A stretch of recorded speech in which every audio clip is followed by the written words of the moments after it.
శనిదేవుడికి ఈ రాసులంటే చాలా ఇష్టం. కంటికి రెప్పలా చూసుకుంటాడు. శనివారం శనిదేవుడికి అంకితం చేయబడింది. శనిదేవుడు న్యాయం యొక్క దేవుడు.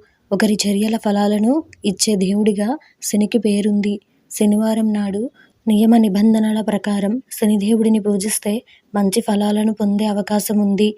శనిదేవుడిని క్రమశిక్షణకు మారుపేరుగా పేర్కొంటారు. క్రమశిక్షణతో మెలిగే వారిపై అతడి చల్లని చూపు ఉంటుందని నమ్ముతారు. అయితే శనిదేవుడికి గ్రంథాలలో క్రూరమైన గ్రహంగా కూడా పిలుస్తారు. జాతకంలో శని యొక్క స్థానం బలహీనంగా ఉంటే అది వ్యక్తి పతనానికి కారణమవుతుంది. రాశిచక్ర గుర్తులలో కొన్నింటికి చెందిన వ్యక్తులు ఉన్నారు.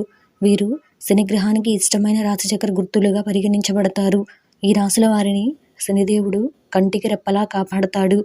మరి వారిని గురించి ఇప్పుడు తెలుసుకుందాం. అందులో మొదటిది తులారాశి.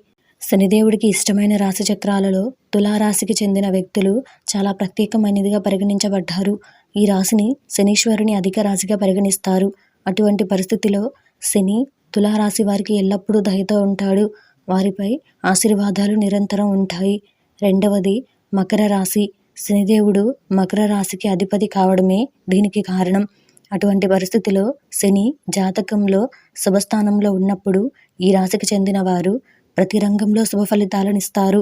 మూడవది కుంభరాశి. ఈ రాశి వారికి శనిదేవుడు చాలా ఆశీర్వాదాలు ఇస్తాడు. శనిగ్రహం యొక్క ప్రత్యేక దృష్టి ఈ రాశుల వారిపైనే ఉంటుంది. దీనితో పాటు స్థానికులు అన్ని పనులలో విజయం సాధిస్తారు. ఆర్థిక విషయాలలో కూడా ఈ వ్యక్తుల పట్ల శనిదేవుడు చాలా దయతో ఉంటాడు. శనిదేవుని అనుగ్రహంతో ఈ వ్యక్తులు అనుకోకుండా డబ్బు పొందుతారు. ఈ వీడియో కనుక మీకు నచ్చినట్టయితే లైక్ చేయండి, షేర్ చేయండి.